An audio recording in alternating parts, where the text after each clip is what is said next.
Oke, selamat siang semua. Oke, materi kita pada hari ini, pada perkuliahan ke-12 adalah gabungan tindak pidana atau summon law atau konkursus. Oke, kita mulai perkuliahan kita. Sebelumnya, izinkan perkenalkan saya juga dulu. Nama saya Aderi. Saya mengajar hukum pidana dan ini biografi singkat saya. CV saya begitu, pendidikan saya dan segala macamnya. Silakan teman-teman bisa lihat dan beberapa publikasi buku dari saya. Oke, untuk materi hari ini sebenarnya saya akan pertama-tama akan perkenalkan terlebih dahulu tujuan pembelajarannya. Karena agar teman-teman semua mengerti apa yang akan dipelajari dalam perkuliahan ini.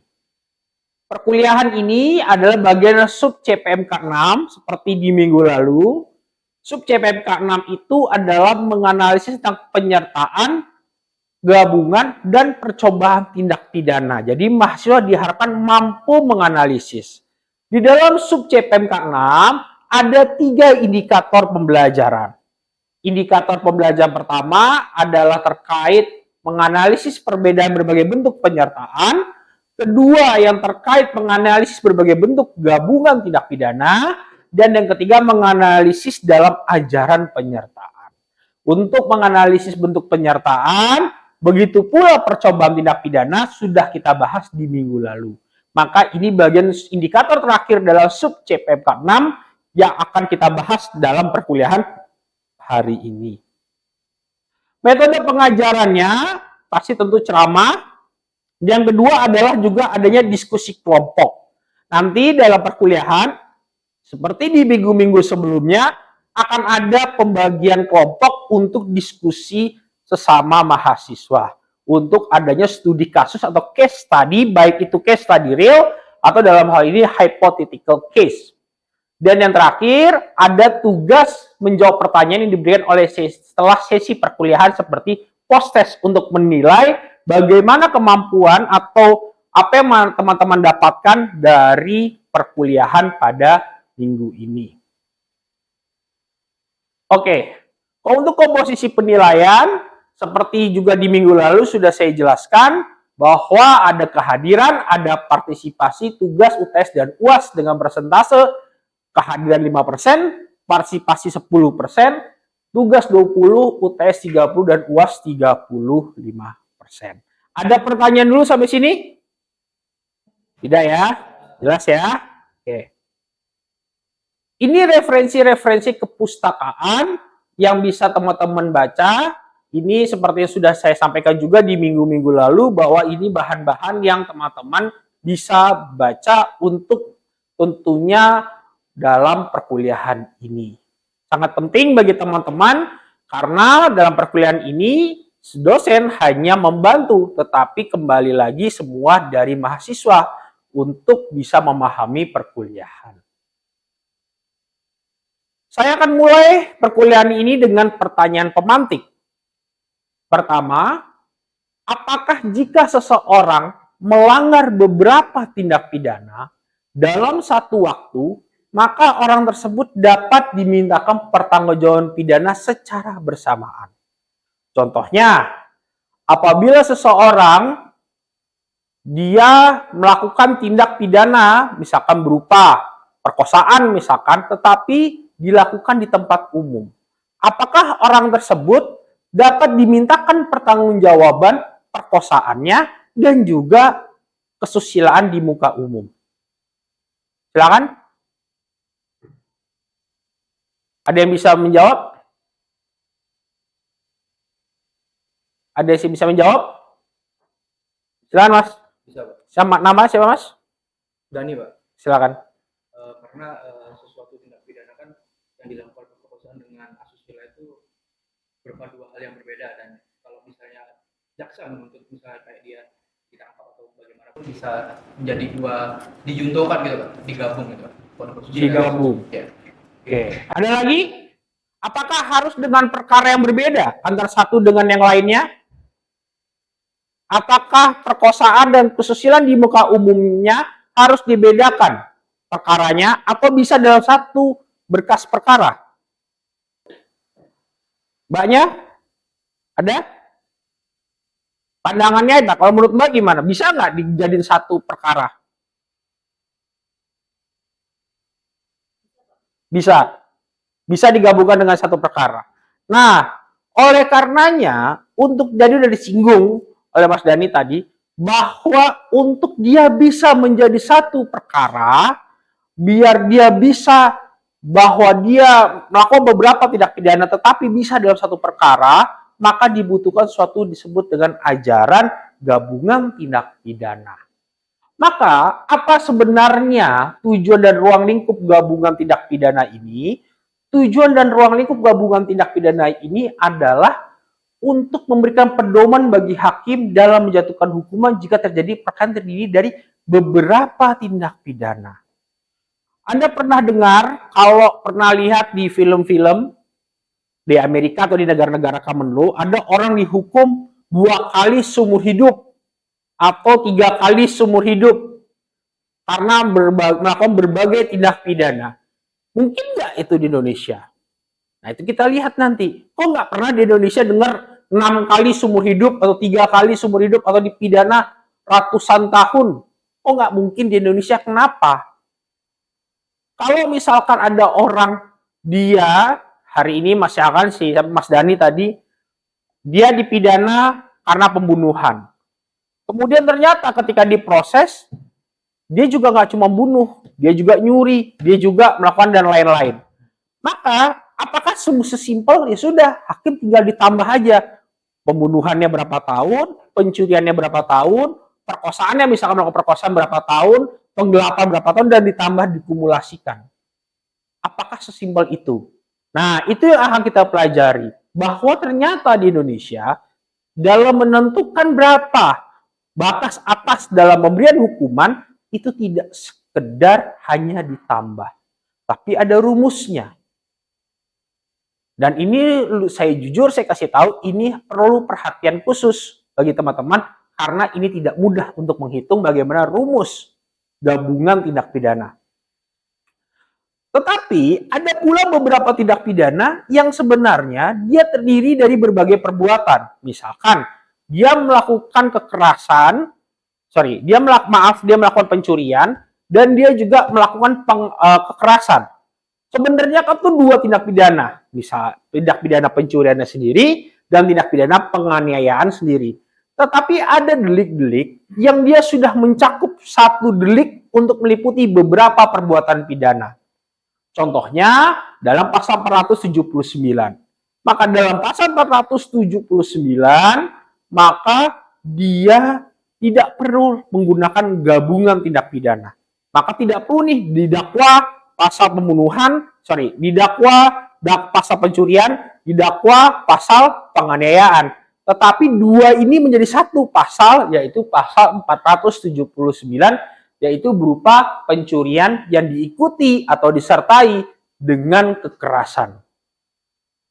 Berikutnya lagi, tidak juga termasuk gabungan tindak pidana jika seseorang melakukan tindak pidana tersebut setelah ada putusan berkekuatan hukum tetap.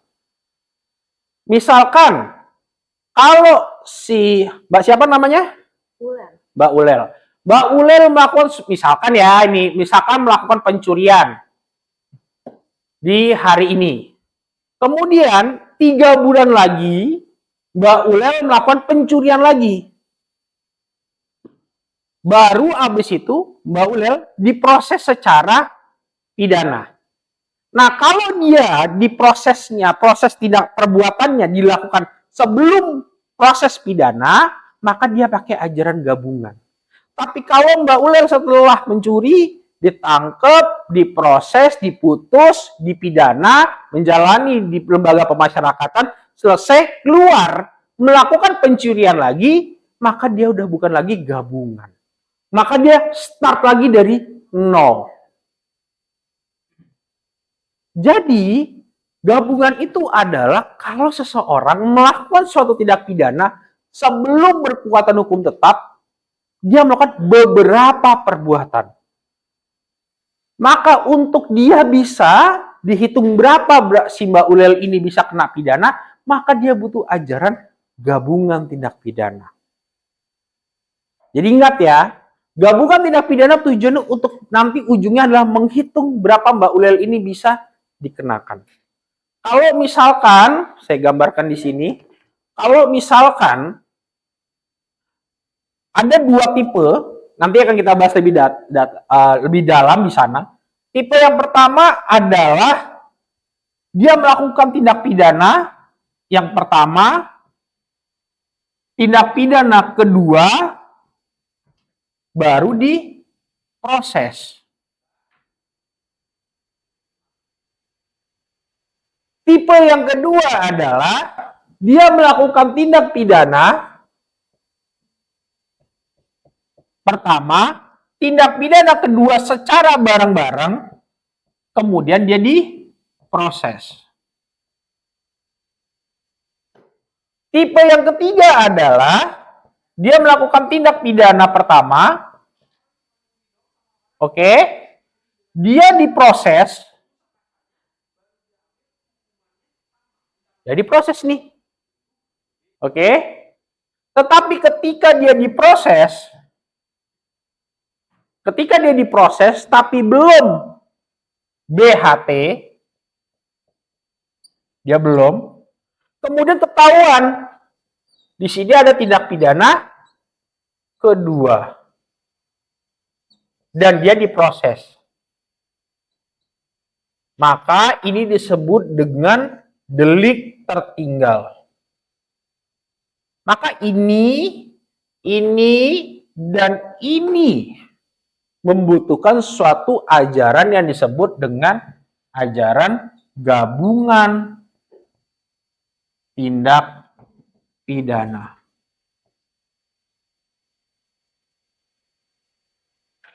Jadi pertama, dia melakukan tindak pidana, hari ini dia melakukan pencurian, besok dia melakukan penganiayaan, kemudian diproses perkara ini dan perkara ini. Maka untuk menghitung besarannya berapa, maka dia harus pakai rumus gabungan tindak pidana. Atau yang kedua, dia ketika melakukan tindak pidana 1 dan tindak pidana 2 di waktu yang bersamaan, dia mau nyuri, dia pecahin dulu kacanya, baru diambil barangnya, pengerusakan barangnya, dan pencuriannya, dua perbuatan yang berbeda, tetapi dia diproses, ketika dia bersamaan diproses, maka menghitung berapa ancamannya, pakai ajaran gabungan. Gak mungkin dong kalau orang cuma nyuri dong sama orang nyuri dengan cara ngelempar dulu, dirusak kacanya, baru dia ambil, hukumannya sama, ancaman hukumannya sama. Tentu harus berbeda, maka harus ada rumusnya. Ada juga yang ketiga, dia melakukan tindak pidana, diproses, diputuslah dia di sini. Oke? Kemudian, bisa juga dia sudah, anggaplah dia sudah BHT. Nggak harus dia udah BHT, dia BHT. Kemudian, ternyata ketika dicek lagi, dia juga melakukan tindak pidana kedua. Tapi dia belum diproses, digabung di dalam sini. Tapi dilakukannya sebelum putusan BHT. Maka dia tetap besarannya harus dihitung berapanya pakai ajaran gabungan tindak pidana yang berupa delik tertinggal. Jadi yang nggak masuk ajaran tindak pidana gabungan tindak pidana. Gabungan tindak pidana adalah misalkan tindak pidana 1, kemudian diproses, anggaplah di sini BHT, kemudian dia melakukan tindak pidana kedua. Ini disebut bukan gabungan tindak pidana, tapi disebut pengulangan. Atau kalau dulu namanya disebut dengan residif. Oke. Nah, jenis-jenis gabungan tindak pidana itu ada berbagai bentuk. Bentuk yang pertama disebut dengan konkursus idealis atau Indase Samenloh. Kalau yang diatur dalam pasal 125 KUHP baru. Kalau KUHP lama pasal 60 3. Yang kedua disebut dengan forgettable handling. Forgettable handling adalah dikenal dengan istilah perbuatan berlanjut yang diatur dalam pasal 126 KUHP. Yang ketiga dikenal dengan nama concursus realis atau bahasa lainnya adalah Merdase Samenlob. Dia atur dalam pasal 127 KUHP baru atau pasal 65 KUHP lama. Jadi ada 3 jenis gabungan tindak pidana dalam KUHP. Sampai sini ada pertanyaan dulu? Sampai sini ada pertanyaan dulu? Ada ya? Oke. Kita akan masuk pada concursus idealis atau Indase Samenlob. Kita akan bahas ini dulu. Untuk sesi ini kita bahas ini dulu. Karena ini yang paling mudah. Apa sih Indase Samenlob? Indase Samenlob diatur pada pasal 125. Suatu perbuatan yang memenuhi lebih dari satu ketentuan pidana yang diancam dengan ancaman pidana yang sama hanya dijatuhi satu pidana, sedangkan jika ancaman pidananya berbeda dijatuhi pidana pokok yang paling berat. Coba, apa sih artinya? Apa arti dari pasal 125 ayat 1?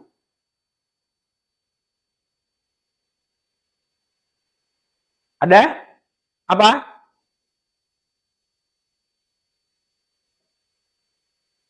Apa, Mbak? Coba, Mbak baju pink. Siapa namanya?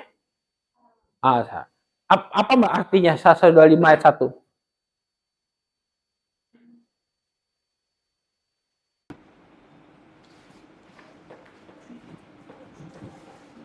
Misalnya, ini lebih saya ya Pak. Misalnya kita udah ngelakuin suatu perbuatan tapi lebih dari satu ketentuan pidananya Pak. Jadi ancamannya itu dijatuhi satu pidana. Tapi kalau ancamannya itu pidana itu berbeda, dijatuhi pidana pokok yang paling berat. Jadi bakal dikasih yang paling berat gitu Pak. Coba sebelum sampai ke situ. Yang pertama tadi apa? Jika orang itu ngelakuin perbuatan pidana itu lebih dari satu ketentuannya. Orang melakukan suatu perbuatan pidana lebih dari satu ketentuan tuh maksudnya apa, Mbak? Kasih contoh aja, kasusnya kok contoh kasus gimana? Dia begal, kita misalkan ya, dia begal dan dia memperkosa, coba. Begal itu berarti apa dia? Begal itu berarti perbuatannya apa? Perbuatan konkretnya apa, Mbak? Begalnya? Pencurian.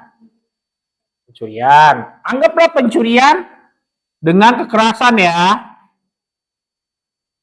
Ini satu pasal berarti kan? Ingat ya, kalau dia pencurian dengan kekerasan maka dia satu pasal. Kemudian dia melakukan apa, Mbak? Perkosaan. Berarti ada 2. Oke.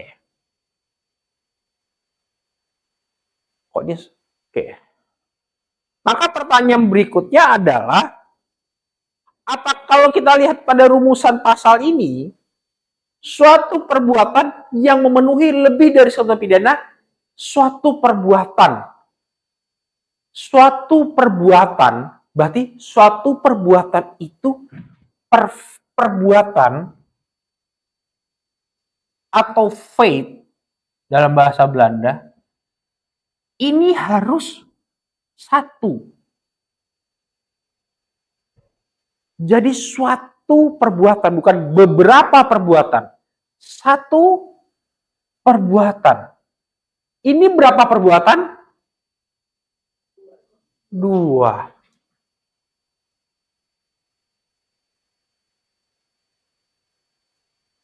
Kalau ini satu perbuatan. Kalau dia Indase Samenlob, dia satu perbuatan. Nanti kita akan bahas, ada teori panjang soal apa itu faith, apa itu perbuatan. Sejauh mana orang bakal yuris dan Aris Hograt menafsirkan apa itu perbuatan.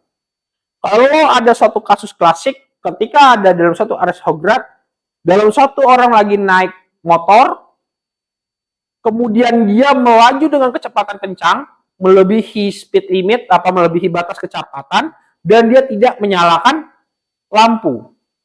Berapa perbuatan yang dia langgar? 1 atau 2? Ada perdebatan bahwa ini 1 perbuatan, ini 2 perbuatan, dan lain-lain. Tapi kita simpan, nanti kita bahas ketika kita bahas terkait pengulangan, atau nanti kita akan bahas di sesi yang berbeda. Tetapi dia harus dinilai dulu 1 perbuatan. Simpelnya, kalau seperti ini, dia ada 2 perbuatan. Kalau kasusnya, yang lain, kalau 1 perbuatan kayak apa sih? Ada lagi nggak punya pandangan? Contoh kasus 1 perbuatan ada lagi nggak? Saudara-saudara sekalian harus bisa membedakan, teman-teman sekalian harus bisa bedakan bahwa mana 1 perbuatan dan atau 2 perbuatan. Mana batasan ini masih dalam 1 perbuatan, mana ini yang dia harus 2 perbuatan yang berbeda. Itu faith. Teori faith ini nanti kan kita bahas panjang lebar kali tinggi ketika kita bahas gugurnya hak menuntut. Karena ini nanti akan berkaitan dengan apa? Berkaitan dengan double jeopardy. Nah, sekarang kita masuk ke dalam sesi diskusi kelompok. Dalam diskusi kelompok ini, saya kasih waktu 5 menit. A melakukan tindak pidana pemerkosaan di tempat terbuka. A dapat dikenakan 473, maksimal 12. A juga dikenakan melanggar kesusilaan di muka umum 406, pidana maksimal 1 tahun atau denda kategori 2. Maka bagaimana pertanggungjawaban dalam kasus ini dan pasal mana yang bakal berapa ancaman hukuman yang dikenakan kepada si A. Oke, ini saya bagi menjadi 3 kelompok. Silakan kelompok pertama yang di bagian bawah, kelompok kedua yang di tengah, dan kelompok yang ketiga di paling belakang. Silakan untuk berdiskusi nanti dan ditanya, silakan dipilih siapa yang akan berbicara. Saya kasih waktu 5 menit. Silakan.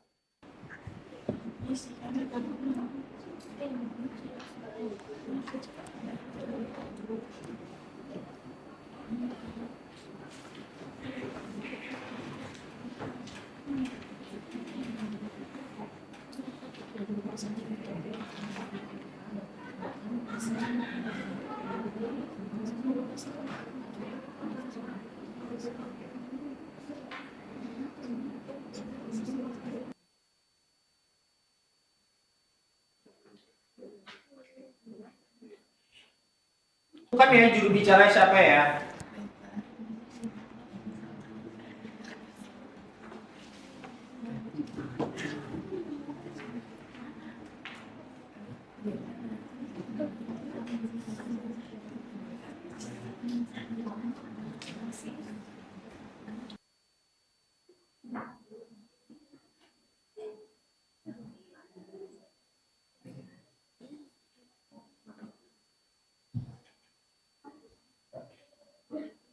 Oke, udah ya.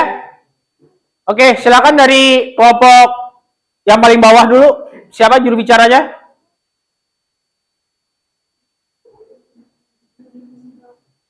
Silakan.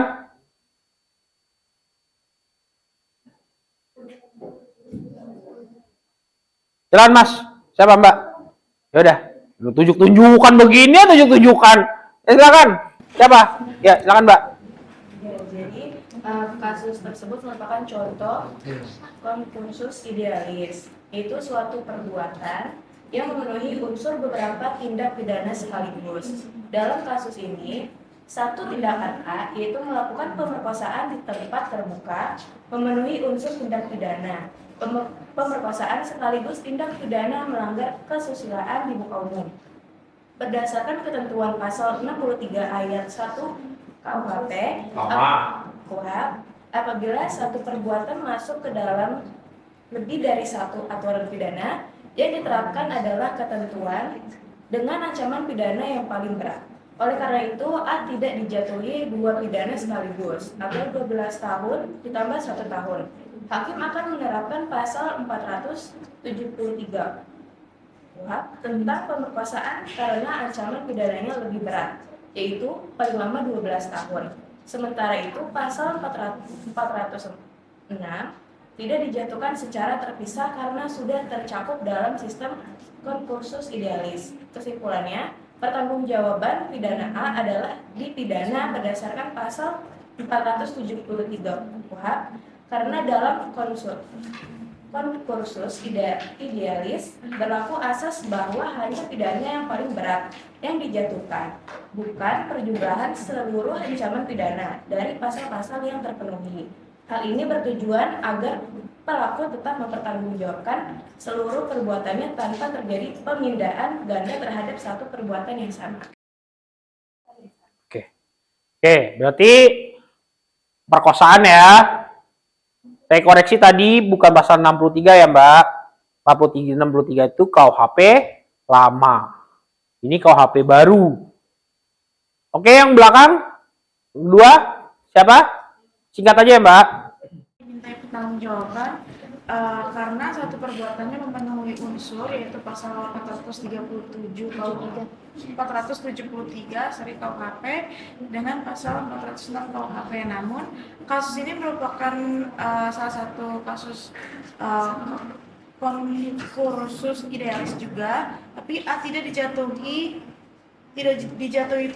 pidana untuk kedua pasal sekaligus, namun menerapkan pasal dengan ancaman pidana paling berat yaitu pasal 473 KUHP yang tentang perkosaan dengan ancaman maksimal 12 tahun penjara, sedangkan 406 yang hanya terjadi pertimbangan karena pasal dari perbuatannya sama. Jadi yang dipakai itu perkosaan Pak. Oke. Makasih ya semua. Betul, jadi yang bisa dikenakan kepada A adalah pasal 473. Saya koreksi tadi bukan KUHP ya, tapi KUHP. Oke, jelas bahwa kenapa 473? Karena dia endase summon law, maka dipilih yang terberat. Berat 112, 1 tahun atau denda kategori 2. Inilah yang disebut dengan absorpsi murni. Oke, ada pertanyaan? Ada pertanyaan? Tidak ada? Jelas ya? Kalau jelas artinya bisa mengerjakan post-test. Nah, post-testnya adalah ini soalnya. A merupakan seorang ibu yang membunuh anaknya setelah melahirkan. A dapat dikenakan pasal 458 dengan ancaman 15 tahun. A juga dapat dikenakan 460 dengan ancaman 7 tahun. Kalau kasus tadi, maka kan yang paling berat. Nah, kalau kayak ini, dalam kasus ini, apakah dipilih yang juga yang paling berat? Bagaimana pertanggungjawaban dalam kasus ini? Nanti soal ini akan ditaruh juga dalam Google Classroom. Dan teman-teman untuk mengerjakan tugas ini harus due date-nya atau tanggal waktunya adalah sebelum perkuliahan di minggu depan. Seperti itu ya, jelas? Nah, materi minggu depan kita adalah hapusnya kewenangan penuntutan dan menjalankan pidana. Ini kita masuk ke di sesi berikutnya. Oke, ada lagi pertanyaan? Saya tutup, kalau tidak ada? Oke, kalau tidak ada lagi pertanyaan maka saya tutup. Terima kasih semua. Wassalamualaikum warahmatullahi wabarakatuh. Selamat siang semua. Terima kasih.